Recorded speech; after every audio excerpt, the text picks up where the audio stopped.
There we go. Thank you everyone for coming tonight. Welcome to the CMI quarterly board training. I'll get into the presentation. I'm Carra Pewsey with CMI, the Management Training Director. And I'm excited to have a couple of people with me today to present on maintenance planning. So I have Kelly Lamb from RDH Building Sciences.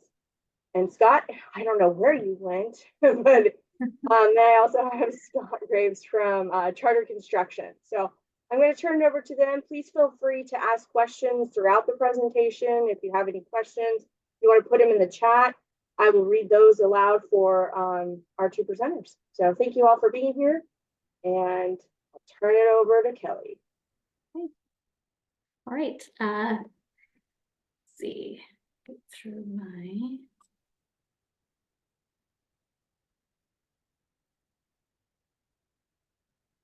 There we go. All right, here we are, Kelly Lamb with RDH. I've been working with RDH for the last 18 years and have then been putting together maintenance manuals and reserve studies for about the last 8 to 9 years. And then we have Scott. Scott, are you up here? Yep, I'm here. Okay. Yeah, Scott Graves with Charter Construction, Business Development Manager. Been with Charter about 2 years now. Been in the construction industry for about 20 plus years in residential construction, as well as architectural consulting and distribution as well. So yeah. So we have a little agenda today to go through. These are sort of the highlights of what we'll be talking about. And we'll kind of kick it off here with me. I'll be presenting for the first half, and then we'll give a little pause and allow Scott to present his second half. So we'll have a little switcheroo in the middle. All right, so what is a maintenance plan? We at RDH, actually, you might hear some reserve study talk in here, and that's because at RDH, we believe that a reserve study and a maintenance plan is actually one and the same. The reserve study provides the analysis and timing for costs and fundings of renewal projects, but ideally the maintenance plan then puts that all together and assists the owners of how to plan the maintenance, when to plan the maintenance. So as I said, the reserve study, maintenance plan, almost one and the same. I did just show this first slide here just to kind of represent the different places in the US and what their legislative requirements are. So we have the green states. There's no guidance, no statutory requirements required for HOAs or planned communities, condominiums. And then we have the purple states where they do have some guidance, but no statutory requirements. But then we'll focus here today in Oregon and Washington, where there are requirements and fairly specific ones that we'll go over. It's my next slide. Go up. There we go. So here's a little comparison side by side of what Oregon and Washington requires. It's a lot of words here, but for the most part, I kind of want to just point out again that we're looking at 30 years into the future. We're talking about all of our common elements. And then there is the requirement that both states require preparing for the major maintenance, repair, and then eventual replacement of those components. So they both talk about major maintenance, they both talk about repair, and they both talk about replacement. So there's just a few other things in that slide of the differences between the two states. But really, getting to this next page, we do have a requirement in the state of Oregon for a maintenance plan. And it specifically lays out what they would require to see and how they want them implemented.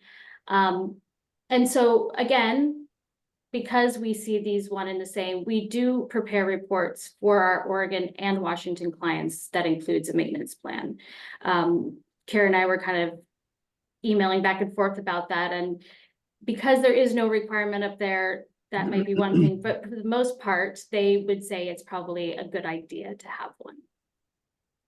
So our reports do include both of those when we put those together for clients.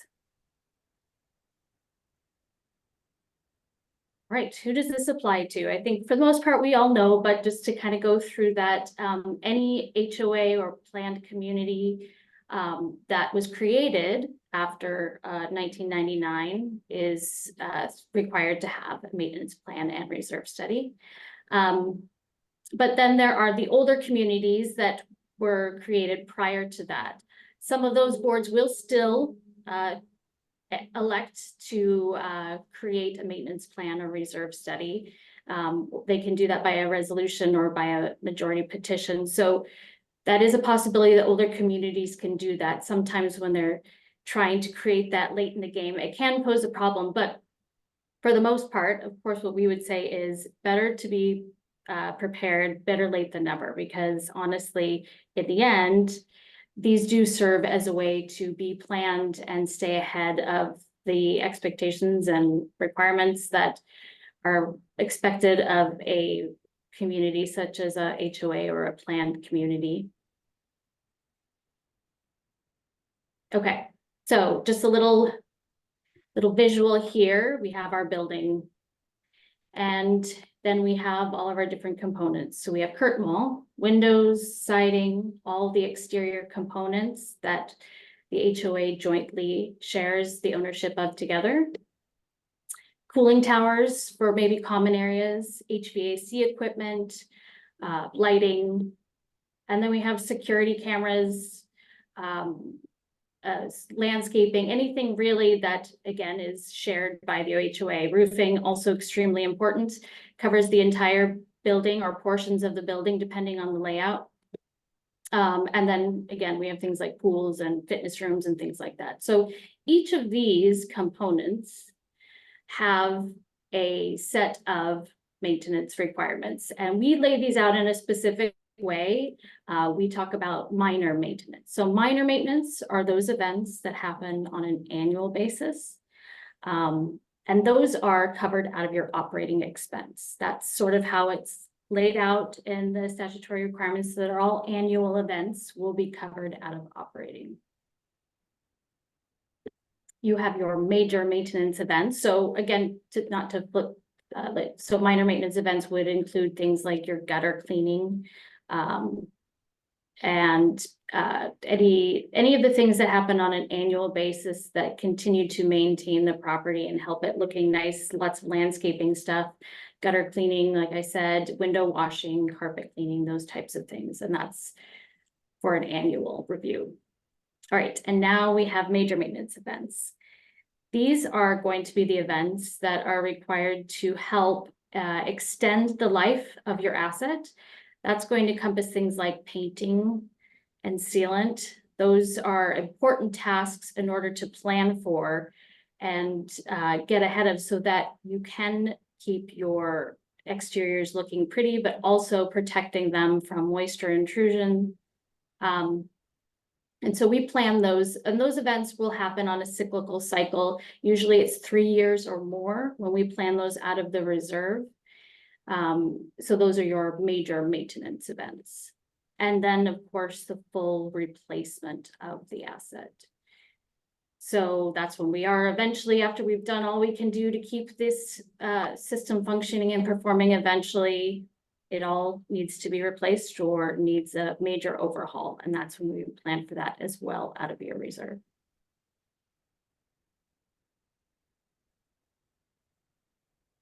It's another little diagram, but I like this too, because this kind of explains more of what I was saying. We have the minor maintenance, operating, reserve study, that's your major maintenance, repair and replacement.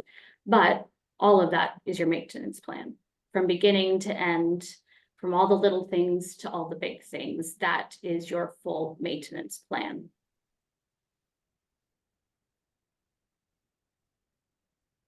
This is a little just snapshot of our asset inventory. That kind of just a little brief look at, we like to have a visual layout as far as what is the asset we're discussing and talking about. We have the title for the asset. We usually try to put a location in there if that's applicable to the asset, and then a description. There's also going to be your service life information. So that's what we would anticipate an asset like this to last, how long we would anticipate it to last. And then some of the other calculations, which you're not kind of seeing in this description, is how long did this asset have left in it, so its remaining service life. So there's many, many different assets and components that make up our properties, but for the most part, we like to try to categorize these by the different categories. And here you see fire, life safety. We do electrical, plumbing, and all of those in the different separated categories, but they're all listed in the final report. And then just briefly, this is not the best.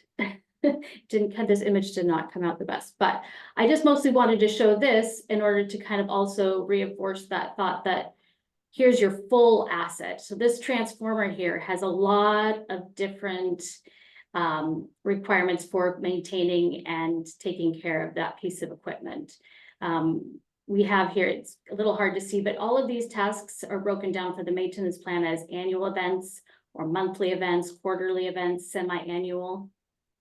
And then again, we have here the continued maintenance events on a cyclical cycle for planning for, in this case, it's like an IR scanning and then allowance for maintenance of the piece of equipment. So every asset has not all this much of an extensive list, but many of them do, because you know, that's so you can see why it's important to have one of these, because of all the things you have to think about and track and make sure they're happening.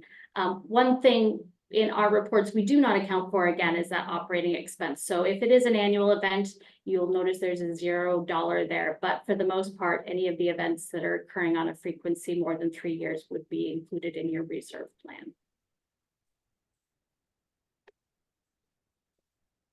Okay, how to prepare a maintenance plan. So really, you need a team. It takes a team of people. Consultants like RDH, architects, reserve study providers. There's lots of different people who can sort of lead this charge, start the process for creating a study. But honestly, we don't really do it by ourselves. There's a lot of people that, and a lot of information that contributes to that.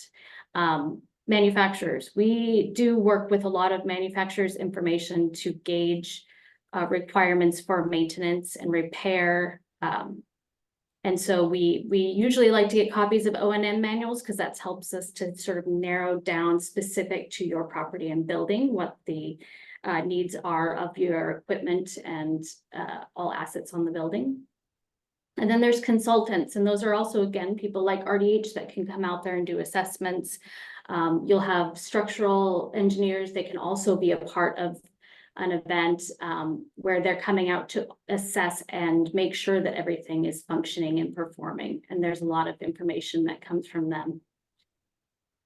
Contractors like Scott and his group, we actually call them quite a bit. They help us with costing, which is one of the most important things of what we're looking at when we're preparing these, is what does it cost specifically for a building of a type that we're working on. We want to make sure we're tailoring this and customizing it to the building that we're working for, because one of the biggest costs is access.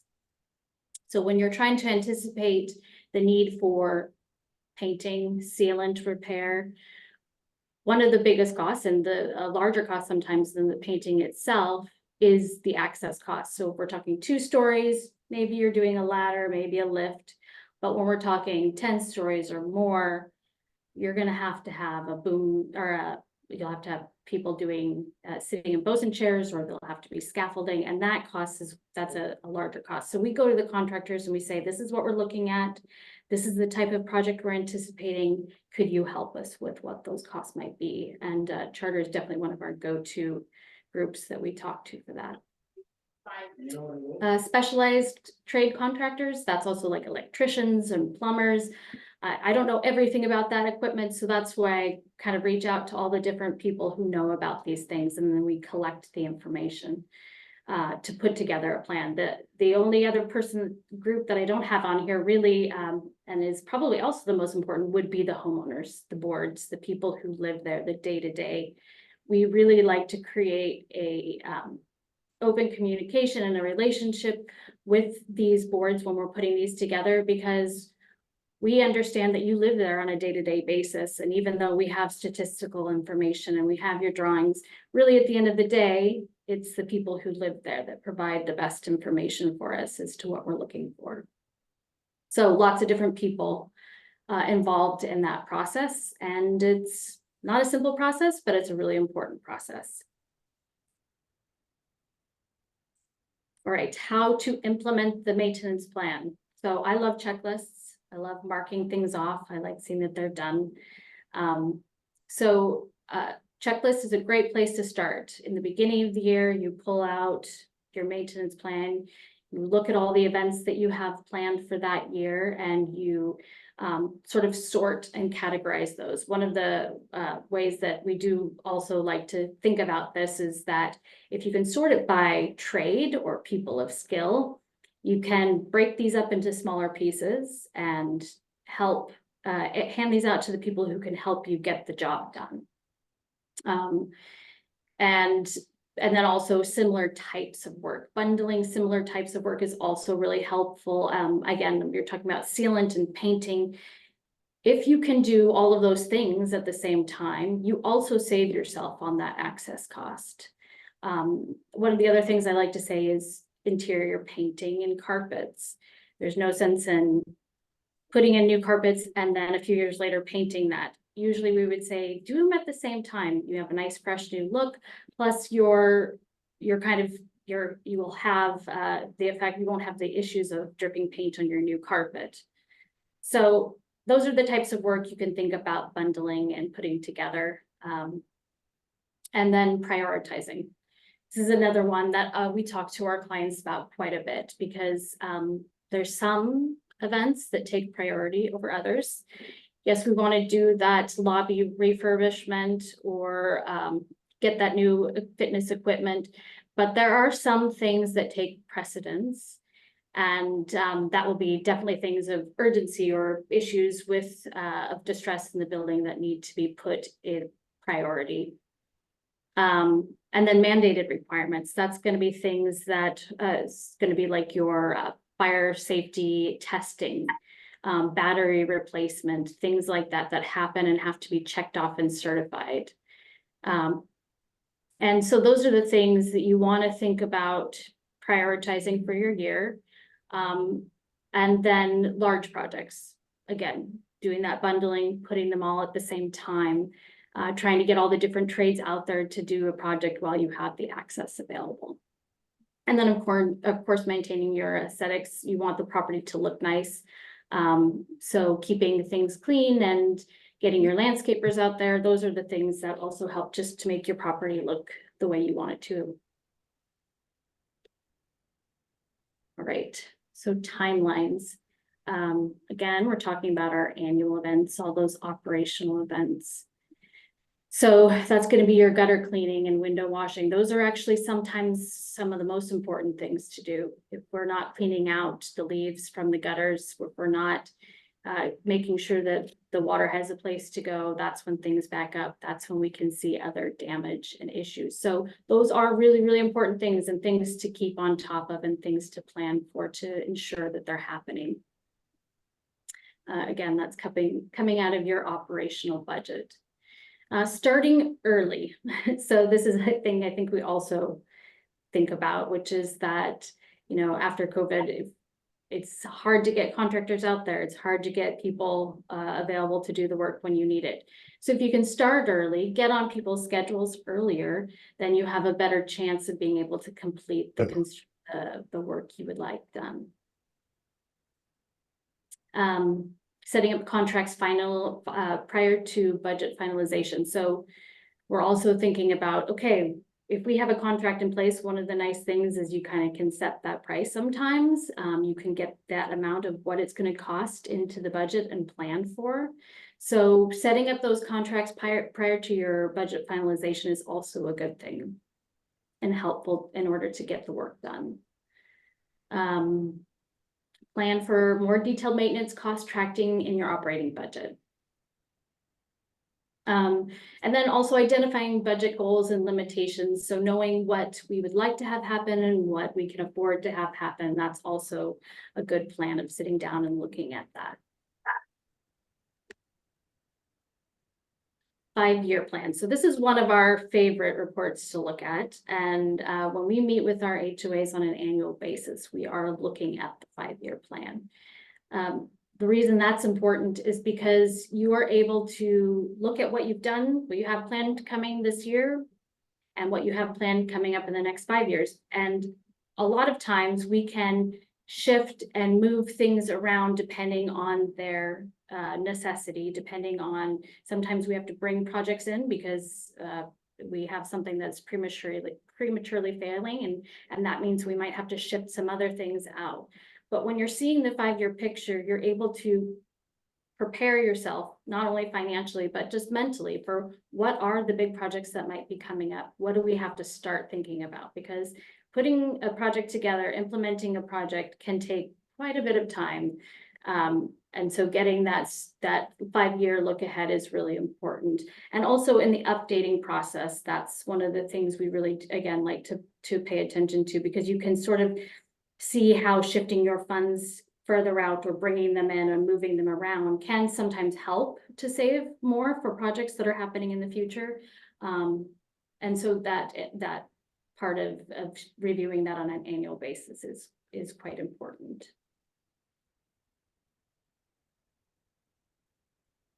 All right, so everyone's role, we kind of talked about the team that puts it all together, and then there's the team that implements that. So there's the board. The board is also, again, pretty crucial to this because this is your home, this is your property, you're the driver for making all of this happen. I pretty much know all of it, so. And then you need to read and understand the plan. Again, making those adjustments to the plan, work with your manager's advice, and then vendor approvals and work recommendations. So those are just the ways that the board is involved, which is an important role. We have the manager's role, which is also important, and also to note, depending on the contract that you have with your provider, some of these may or may not apply to what they can do for you, but they are a good source of recommendation for implementing a project. They have a lot of knowledge, a wealth of knowledge as to how a project starts from beginning to end.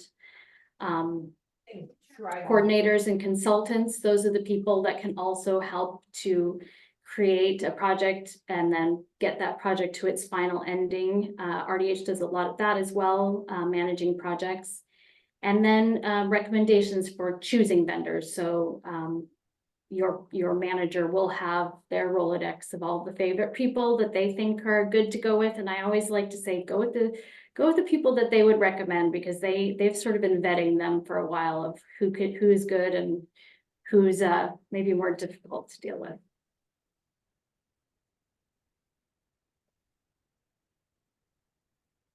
Right, and then how to implement.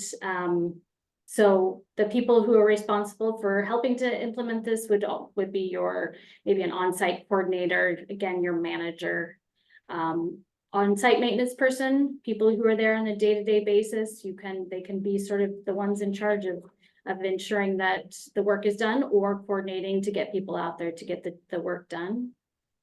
Your regular handy person that comes when they're called for emergencies or for planned events.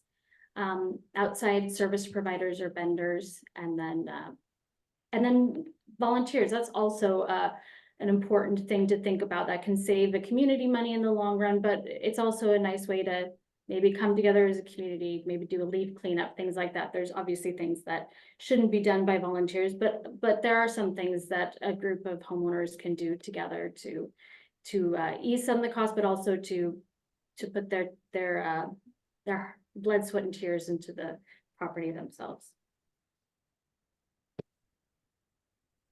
All right, so why is it important? I mean, we've talked about a lot of different ways as far as of the money and the costs and all of that, but probably one of the biggest importance is protecting your investment. That's your home, that's your property, that's, what you've put your money towards. And so protecting that is really important, and maintenance is the stuff that can keep your assets lasting to their intended service life and hopefully beyond. Yeah, so longevity and performance, that's really kind of what we're looking for, is making sure that by performing these tasks, you will keep your property healthy and doing what it's intended to do, to keep you warm and safe.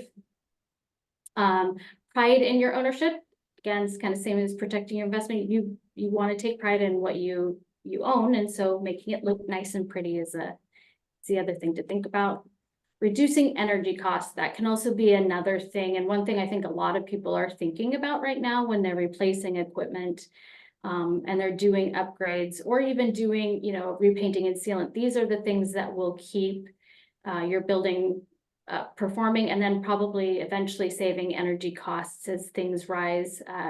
Replacing equipment with energy efficiency is really important as well. Ensuring the comfort and security of your home. Just a little tidbit of information here. Recent study shows that found that on average, preventative maintenance results in 545% return on investment. So if you're keeping up on that, you're saving yourself money essentially.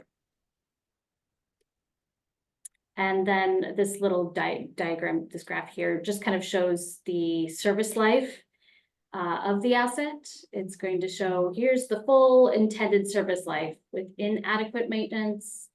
You can see that at times can reduce the service life of an asset, and you can unexpectedly and prematurely have to plan to replace it.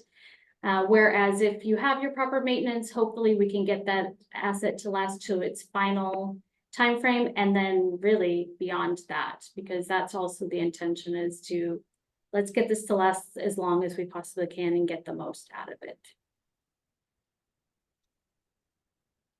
So I think, yeah, this is where Scott's taking over. So I'm going to stop sharing real quick here, and then he's going to hop on and share his screen. Maybe before we go, is there any questions? Any questions for me? As far, we can also say this to the end, or anything that I've talked about that anyone has questions on. It's really exciting stuff, I know. So,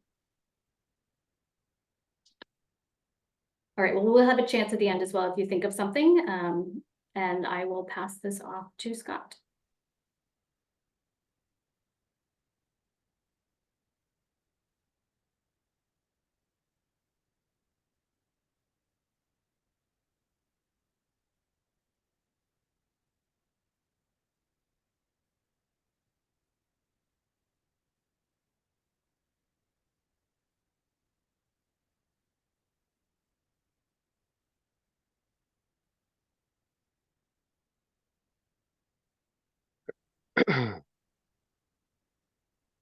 Bear with me here 1 second.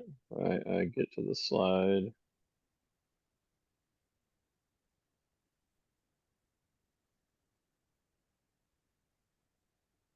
All right, everybody see that fine?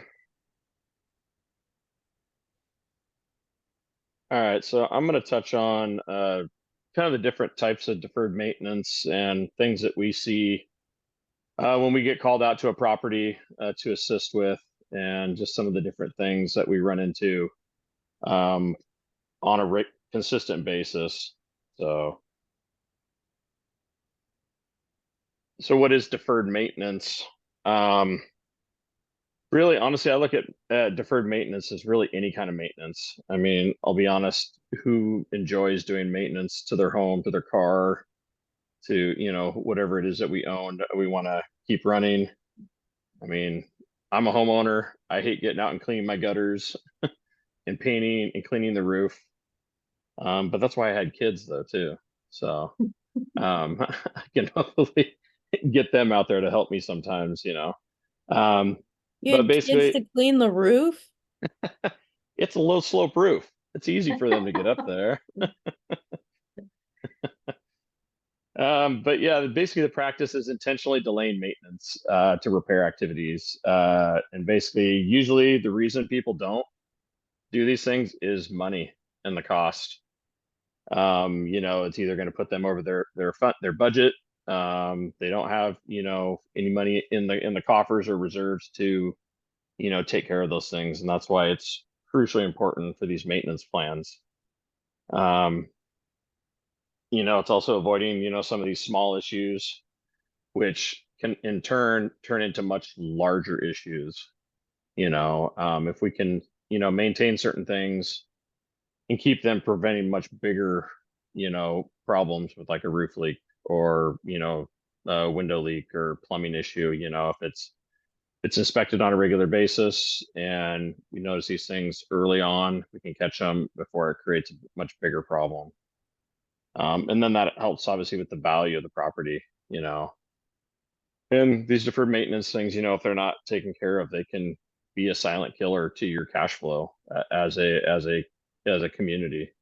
Where if you're not addressing these things and it's continually becoming a habitual issue, it will just continue to deplete your reserves and your budgets basically.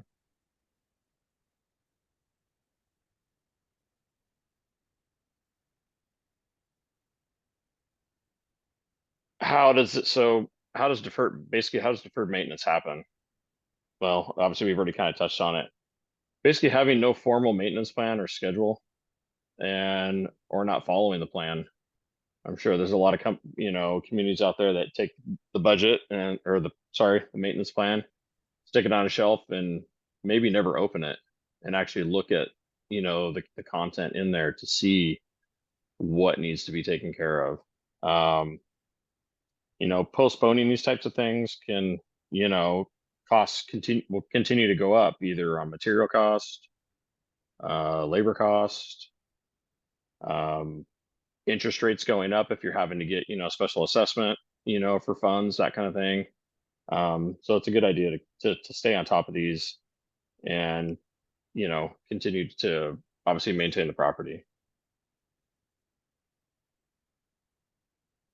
Inadequate reserves, Kelly kind of touched on that. There's a lot of associations out there that were established prior to 1999 that may not have any of this stuff in place because they're not statutorily required to have this information. If not, especially on older buildings, I would strongly recommend, putting something like this into place if you don't already have it. It will help you tremendously. A lot of the older buildings have got a lot of older systems, your plumbing systems that can be 50, 60, 70, sometimes close to 100 years old, and if not, inspected on a regular basis can cause, catastrophic, issues to your property.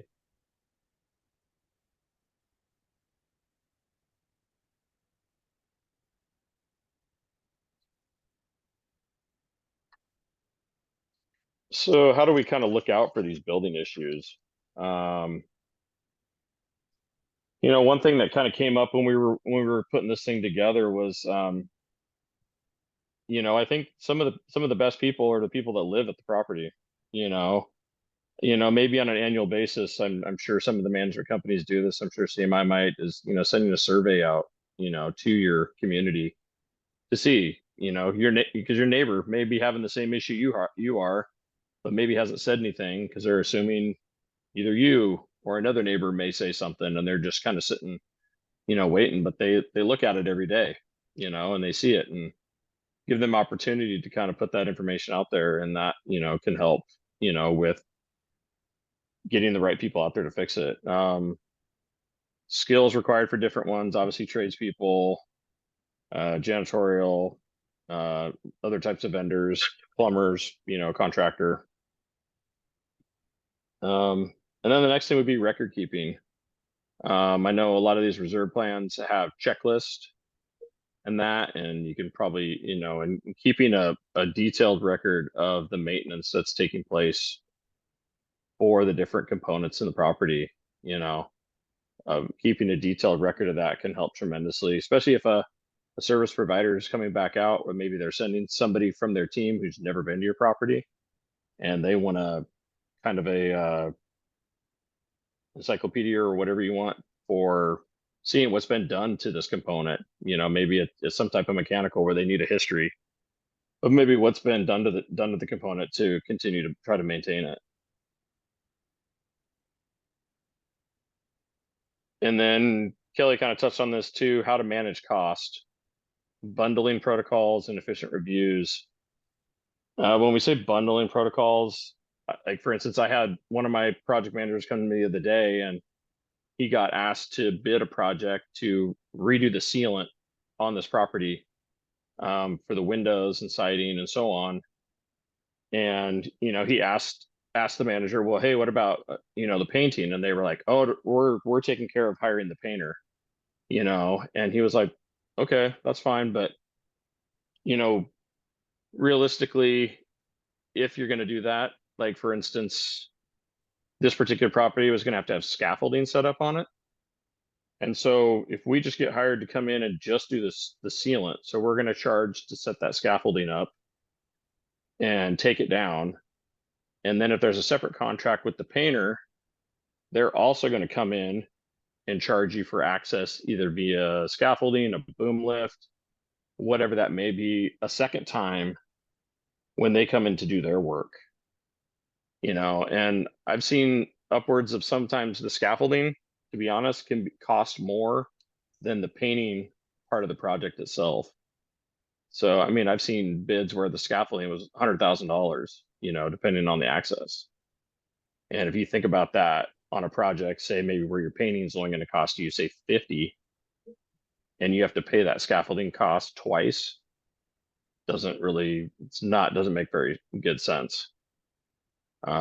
Same thing if you have to bring in like a crane on a project. I mean, I was at a project just 2 days ago where we had a crane on site, and probably throughout this project, we'll have to bring that crane probably 3 or 4 times out there just to move material and tools for the roofing contractor out there. And I mean, you could be upwards of $10,000 every time that crane comes on site. So something definitely to keep in mind when you're doing these projects. And, if it's something that where your reserve study maybe hasn't been updated in a few years, where you've got your caulking this year, maybe you're painting next year, and you look at the property and it's like, well, our caulking I think can hold out, or hey, we really need to do it. We need to move our painting to this year so we can save ourselves on that setup and access cost. Definitely something to take up with your who's doing your maintenance spend and your reserves.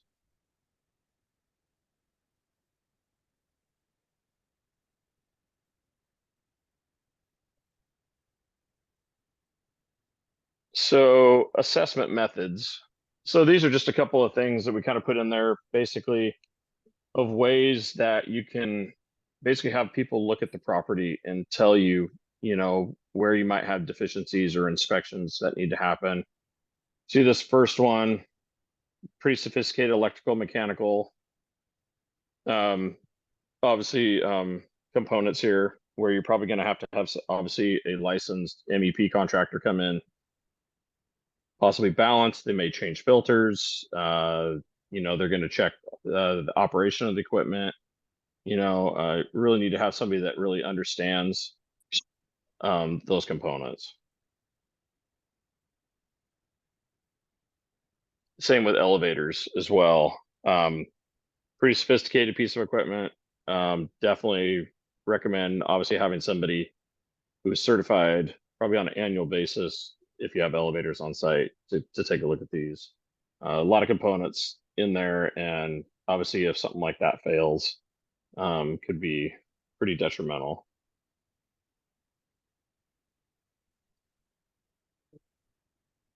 We kind of touched a little bit on the fire life safety.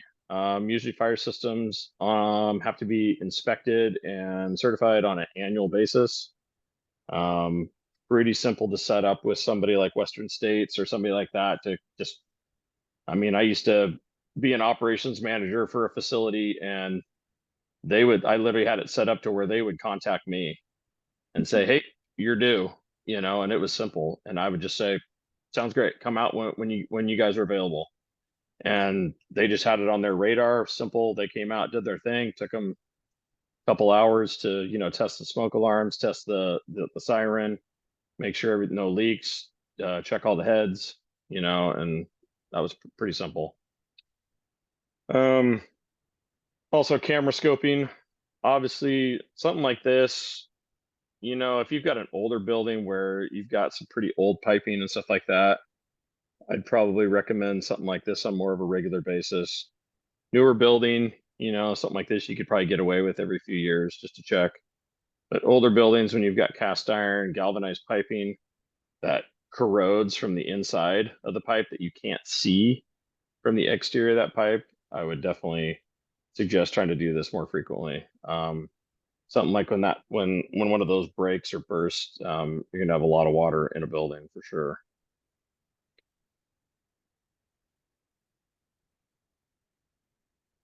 And this is kind of a cool one here, thermal imagery. This is definitely something that's come a long way over the last 15, 20 years. A lot of folks use it. I know probably RDH use it. I know my mitigation water techs use it. It's a great way to look at where you may have air leaks in your building or water leaks.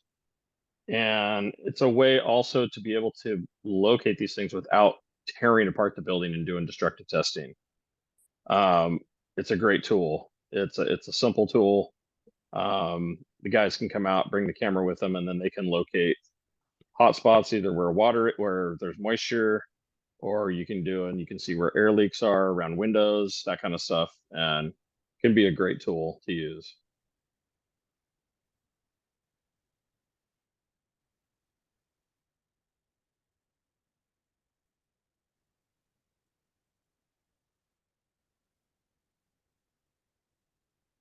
So when to maintain versus replace. So kind of will the failure, obviously when things fail, is this going to be something that's going to be detrimental to people's health and safety? Obviously that's first and foremost in our eyes when we get called out to a project. And I'm sure for you managers as well that are on these properties, obviously you don't want somebody getting hurt or injured on your property. Obviously that's number one. And is there a way to monitor these things?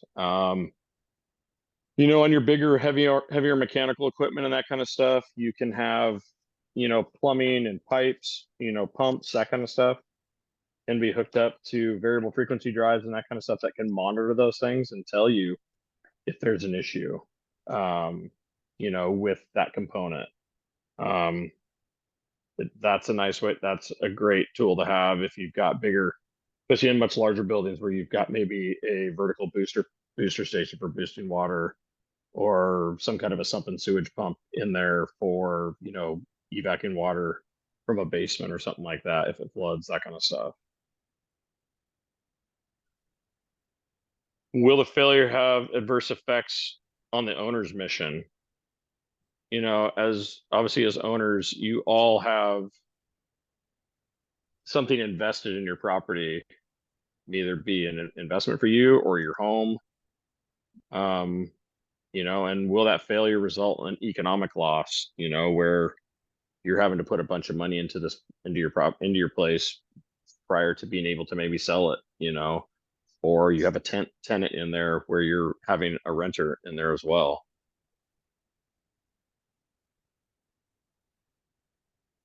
And then run to failure. You know, can the component continue to go until it fails?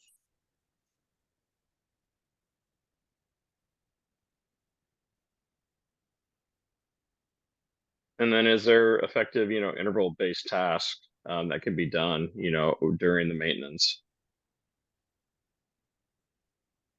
And obviously that comes with preventative maintenance and then obviously predictive maintenance.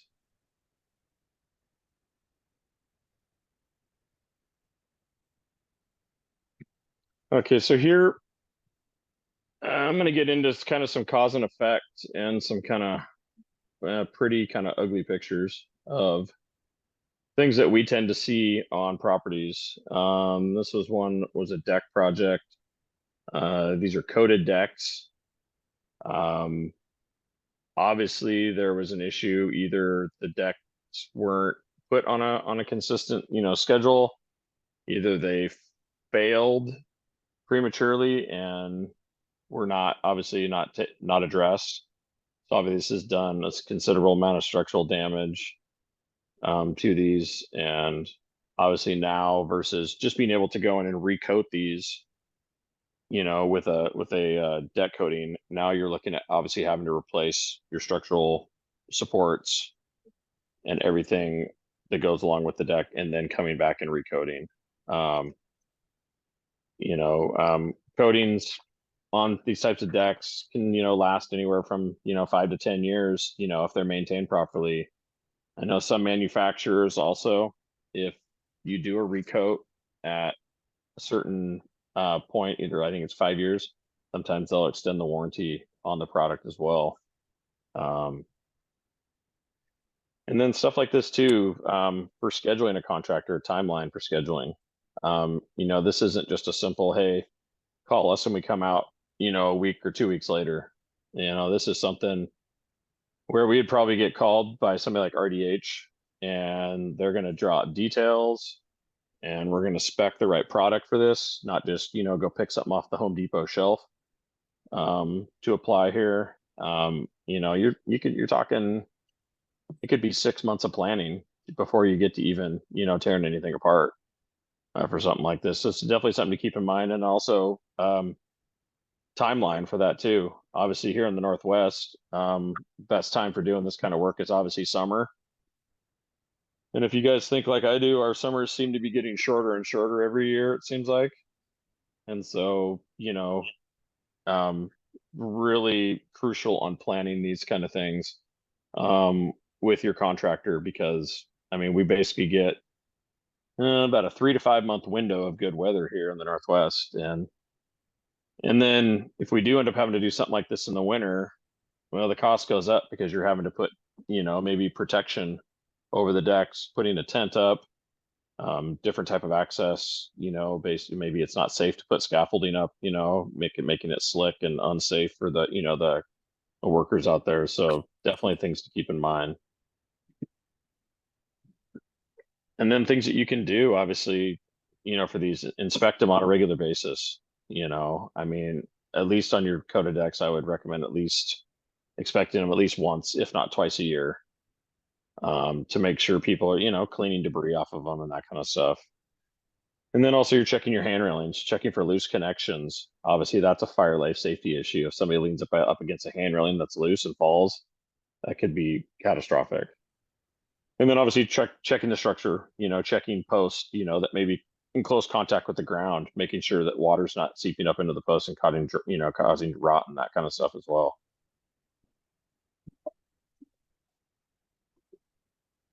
A little bit more on decks. This is something I've dealt with over the years, with decks. Obviously, kind of touched on this a little bit already. Removing debris from surfaces as well as in between the boards, especially important with the composite decks. I always hear people say, "Oh, composite deck's a non-maintenance." I call it a low maintenance, not a no maintenance. And the other misnomer people have is, well, it's composite. The structure's composite too. That's not true. Most composite decks have no structural integrity to them. So the framing of the deck is still a wood product. It might be pressure treated, but it's still a wood product and can still absorb moisture. And so if you're not getting all that debris and stuff like that out from in between the boards and stuff, that can go and cause damage to the deck as well. Even though you may have like a beautiful Trex composite deck, it could still be doing damage to the structure of the deck. So making sure that that gets cleaned off on a consistent basis. And then you've got your standard good old, wood deck, obviously. Another thing with cleaning those surfaces, making sure they're not slick. And then reapplying, stains and sealants to them, and those can be done, it just depends on what kind of exposure you may have on the deck. If it's a south facing versus, east or north, you might have to do it on an annual basis versus if it's on a side of the building that doesn't get as much sun and rain, you might be able to get away with every, couple of years on refinishing it and that.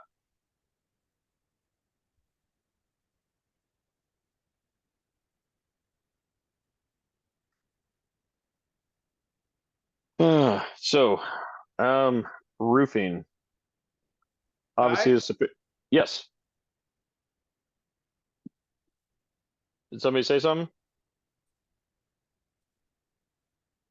No? Okay. Sorry. Roofs. Obviously, every building has got some kind of a roof, be it be a flat roof, pitched composite roof, metal tin roof, you name it. There's lots of different types out there. The one I tend to see the most issues with are flat roofs, especially here in the Northwest. Probably one of the more difficult ones to maintain over time. Obviously, this is a picture of a flat roof with a lot of debris on it, a lot of ponding water, which is not good for that roof. Ponding water and standing water can cause, that surface to deteriorate faster. Obviously, the weight of water has a weight to it too. And obviously, your roof structure is calculated to handle only so much weight, obviously. So obviously having extra weight on there can also cause other issues, obviously with the roof structure, if not, maintained on a consistent basis.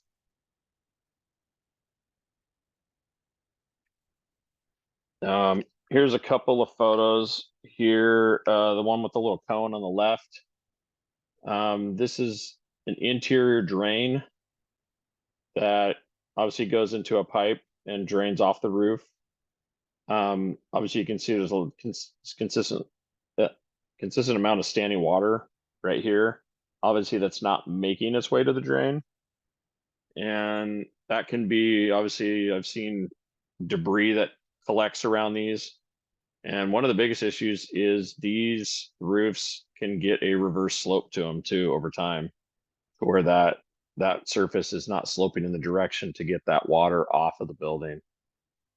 And usually sometimes that can be caused too. A lot of these pipes here are connected to some kind of a structural beam or something going down. And obviously then the weight is causing the roof to kind of push down in that area and causing that reverse slope. And so when redoing those surfaces, it's crucial to make sure that those get sloped in the right way.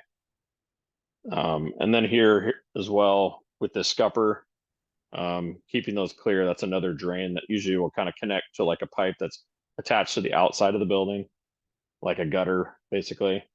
And it'll obviously take it down to the drain lines.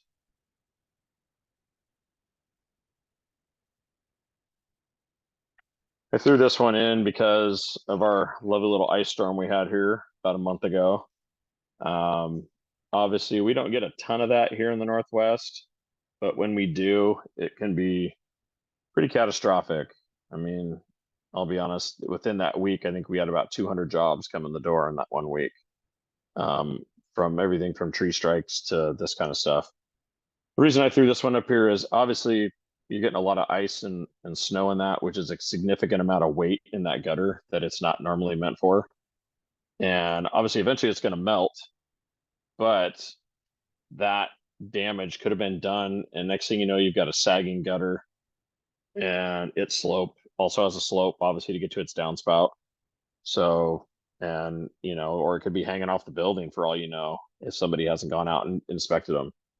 So definitely something, especially after some of these storms that we get, is something to keep in mind, to definitely go out, have somebody inspect those, make sure they're still operating how they should be before it causes, any more significant damage.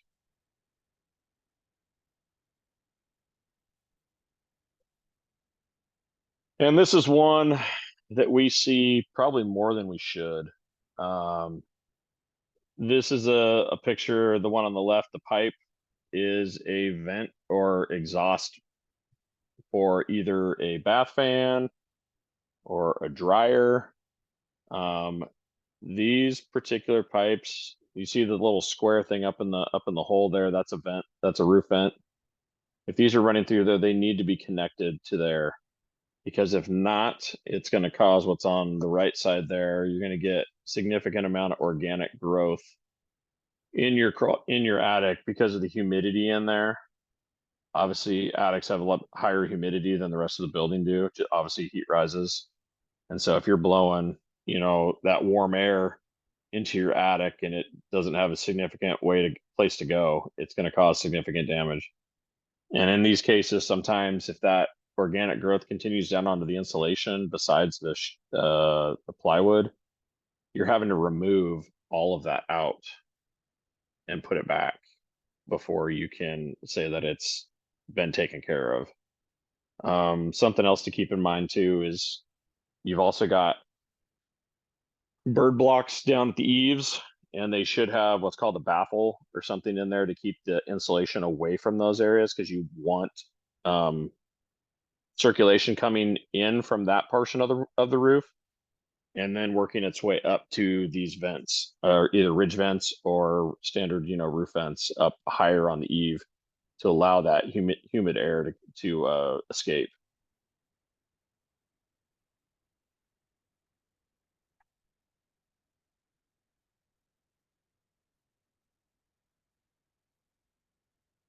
We touched a little bit on windows and trim. Obviously, most buildings have got, some kind of a wood trim around your windows. And in between the window frame and that, there's usually some kind of a caulking joint there that should be inspected at least on an annual basis. Obviously, you can see in the first picture on the left, obviously you can see there's been some significant rot damage from water getting in behind the trim. And then on the one on the right, it's not going to just do damage to just that particular area. Once it gets behind that siding and can make its way down, I mean, it can damage multiple floors, multiple levels of a building if not taken care of.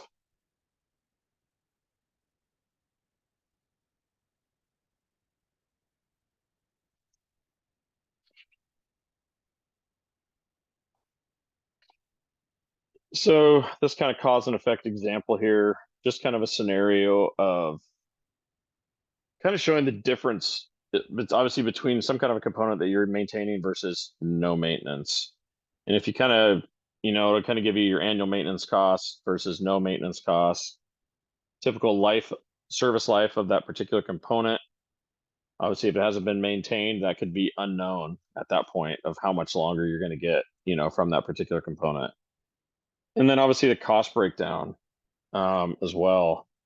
Obviously, if something's been maintained correctly and gets to the end of its useful life, then you can replace it, and versus no maintenance and really not knowing when it may fail, could be significant cost here, close to what, $100,000 more. And if it is something that fails prematurely, then you could be looking at some kind of emergency repair where you're having to pay somebody to expedite something. And obviously with expedite comes extra cost. And so definitely crucial to take a look at those when looking at replacement costs.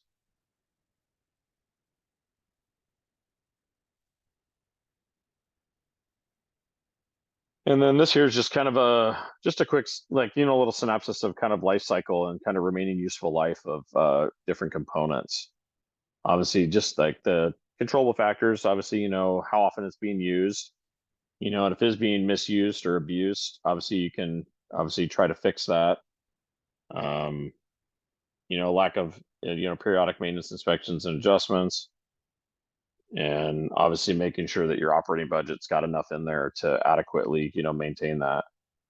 And then you get obviously into these uncontrollable factors, which, sometimes these things happen. Obviously your environment, obviously something like that ice storm that we had, a few weeks ago, a lot of uncontrollables in there, trees falling, power outages, freezing pipes, a lot of different things that can happen that we really can't control. And, those are things that obviously you just have to try to plan for. And then obviously you get into possibly the original design of the property or the building, maybe whoever developed the property wasn't, was trying to save a buck and they didn't use, great materials, or the design was inadequate for the Northwest. I see buildings with stucco, for instance, in the Northwest, and I'm sure I can see Kelly's face and she knows what I'm talking about. Something that belongs in New Mexico and Southern California, not in the Northwest. That stuff just absorbs, water and just can do, and it's very expensive to fix.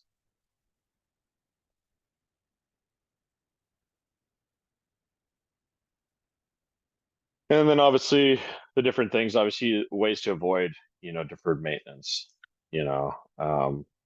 obviously start planning today.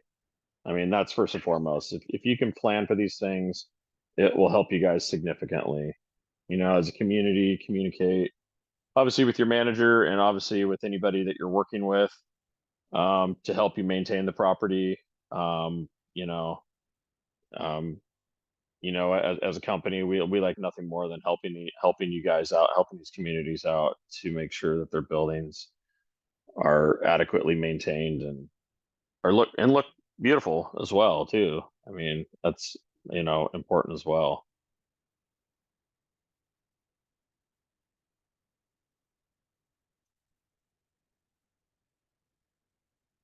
And that's all I got. Thank you, Kelly and Scott. Do we have any questions?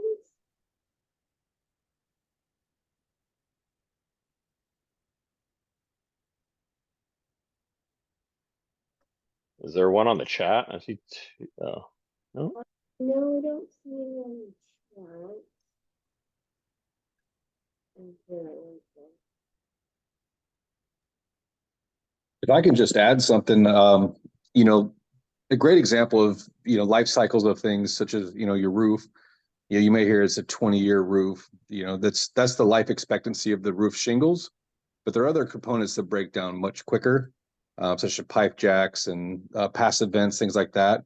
Those things really should be have an annual inspection because they do tend to break down in the summertime. So I would suggest, if you could get into your maintenance plan, maybe to inspect at the end of the summer, because those things tend to have cracks or the rubber breaks down and you notice it in the winter when it starts to rain. So just because it says 20 years doesn't mean that that's all the components that are going to last 20 years. So.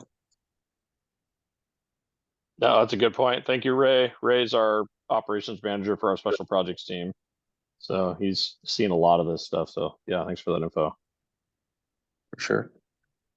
How often should communities have envelope studies, do you think, Scott?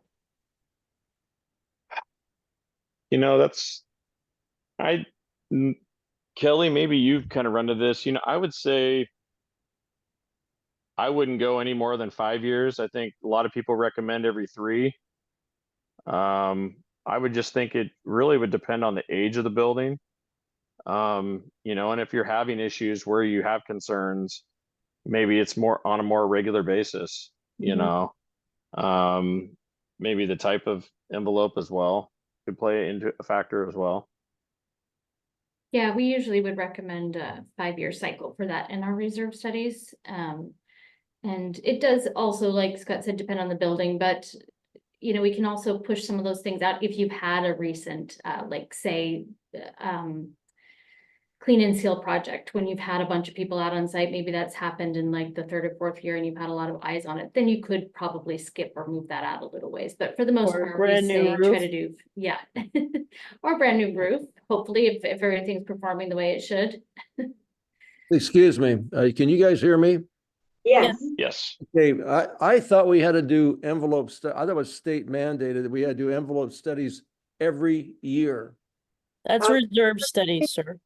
No, you- reserve studies every 5. I'm talking about No. envelope. I mean, I'm sorry, reserve studies. I'm envelope studies every 5. I'm off track on that. So anyhow, so as far as the reserve study goes, that's every 5 year, it's every year, right? Correct. Okay, Yeah. that's still the same. That hasn't changed. Correct, yeah. Just the envelope analysis is a good practice to do every 5 years. No, I we think just had that done. Required. It's not required, it's just highly recommended, right? Yeah. More eyes you have on your building, the more educated eye you have on your building, the more likely you're going to be able to come up with a cohesive plan for maintenance, for planning, for financial planning, so that you're not stuck 5 years down the road with a potential special assessment because you haven't had your buildings looked at for a while. And I would say that there's also a difference between a reserve study review of the buildings and a building envelope study. Yes. So I've heard it actually came up the other day where they're like, well, we do the reserve study review every 3 years. And I said, but that's not a building envelope. They're looking at the life expectancy of components. They're not looking at how they're performing, maybe actually physically touching things and stuff like that to make sure that the envelope is secure. It's just a completely different, I wouldn't necessarily say set of eyes, but in some cases it's a different set of eyes. And one's a little bit more thorough than the other. So let me go back to my original. So do we have to have a reserve study every year? Yes, a reserve study, both Oregon and Washington, has to be done annually. So that is, so I am on the right page then. Yeah, and then in the state of Washington, it has to be provided, it has to be done every 3 years by a licensed reserve study provider. Okay, we just had everything done. So we're all up to speed over here. Perfect. Okay, thank you.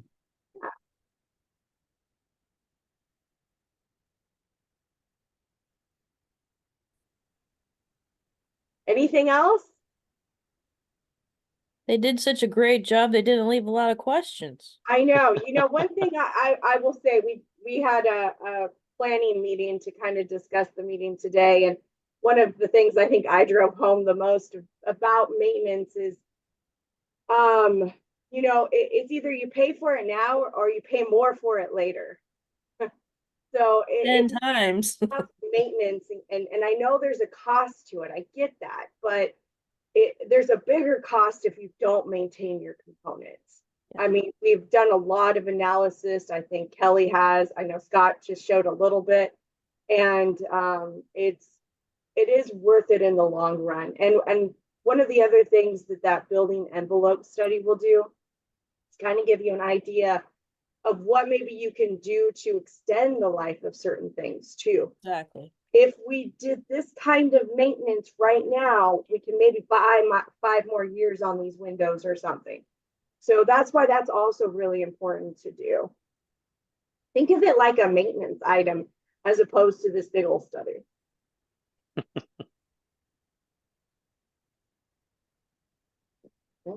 All right. Well, if I Absolutely. don't hear anything, I think I'll let y'all go for the evening. Good job, Scott and Kelly. Thank you. Thank you. Yes, Thank thank you, you. Yeah, everyone. thanks so much. Yeah, Thank thanks you so much very for much. having us. Appreciate it. Thanks, guys. Thanks, All everyone. right, thank Well, you. Good evening. Thank you. Too. Night.